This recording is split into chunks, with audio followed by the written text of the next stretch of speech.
Welcome back. Hope you enjoyed the first half of the book. Now here's the final half. Billy quickly bounced off the trampoline onto the ground and snuck around the side of the garage. There it was, a scared, wild-looking but lovely, fluffy ginger cat. She could hardly believe her eyes. She felt so filled with excitement and instant love. She sat and watched as quietly as she could until the cat jumped through the fence and ran away somewhere. Even though she was disappointed that the cat ran off, she was very amazed too because God had really answered her prayers. The ginger cat turned up most days, and each time Billy was able to get a little bit closer to it. Whenever Simon or Jane or Mum tried to get close to it, it ran away. So Billy knew this was her cat. Some days, Billy would sneak a bowl of milk or water to the cat, along with some little scraps of her food. Every day she loved it more and more. One night at dinner, Billy just could not contain her excitement any longer, and she blurted out that a ginger cat had turned up and that it probably didn't belong to anyone but her. Dad said, "Don't be ridiculous.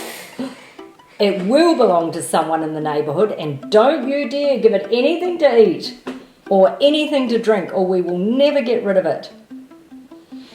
Billy felt a little bit bad because she had been feeding it already, but she tried to explain that it must be hers because that is what she'd been praying for. Dad was still not happy, but Mum sat quietly smiling to herself. It felt like the best day of her life when she finally got to cuddle and hold the cat she had named Gingy, which seemed like the perfect name to her. Mum even let Gingy explore inside during the day when Dad was at work. Slowly, Gingy became a part of the family as Dad tried to ignore the cat. But soon, Billy had another idea. She thought the best thing ever would be Gingy having kittens. So you can guess what she started praying next without knowing that her wish was rarer than she realised. Should she tell Mum what she was praying? She decided she would. Mum said, "Well, we don't even know anything about Gingy. We don't know if she's old or young. We don't know if she's male or female." Mum was trying to prepare Billy for the disappointment of no kittens. A few months later, everyone was in the homeschooling room. At playtime, Billy came to Mum and said, "Do you think Gingy's tummy is really big?" Mum picked up Gingy and gently squeezed around her tummy area. Gingy was so fluffy, no one had noticed that her tummy was getting big and round. "Oh my goodness," exclaimed Mum. "I guess we know now that Gingy is a female and not too old to have kittens." Next minute, Jane, Simon and Billy were running around screaming with laughter, joy, excitement and surprise. Well, Billy wasn't surprised, of course, because she believed God answered her prayers. Again, when Mum told Dad, he said very sarcastically, "Oh, goody, goody, I can't wait." The children kept hoping that Dad would start to love Gingy the way they all did. A few nights later, Simon screamed out, "Ooh, Gingy has gone all slimy in my bed." Mum came into Simon's bedroom to discover Gingy at the end of his bed under the blankets with a newly born slimy kitten. Mum woke Billy, Jane and Dad up because she thought it would be a good learning experience to see kittens being born.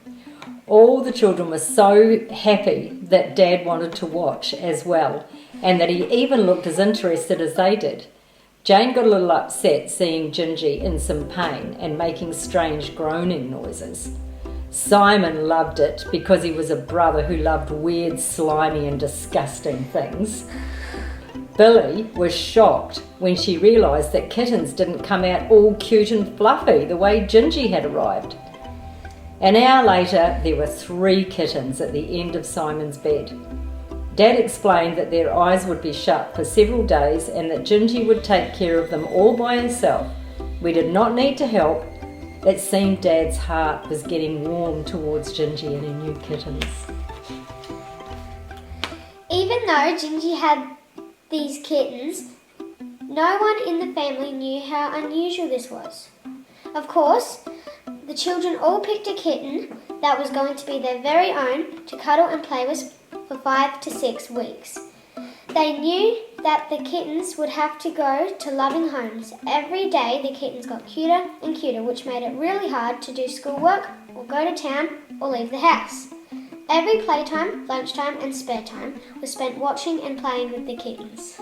They were so much fun, and even Dad laughed, smiled and watched them for a long time each night. He was growing to love them just as much as the rest of the family. They jumped, they rolled, they played, they swiped things, they scratched things, and they cuddled Gingy. Gingy and her kittens had brought lots of fun, laughter and love into the family. To Billy, the family seemed a nicer and more loving place to be. After the kittens had been given to good homes, Dad said that Gingy needs to go to the vet and have an operation so she doesn't have any more kittens. He said if she has too many litters of kittens, she won't be as healthy. He was really looking out for Gingy. The operation was booked, and when they picked Gingy up, they discovered something else about this whole amazing story of Billy, Gingy and her prayers. The vet told them that female ginger cats are quite rare. Most ginger cats are males. He said Gingy was a very healthy and very special cat. Billy knew that Gingy was all those things and more because God had sent her. It couldn't have been a coincidence. And Gingy lived with them for a very long time. And Billy is Olive's mum. So this is a true story of Olive's mum.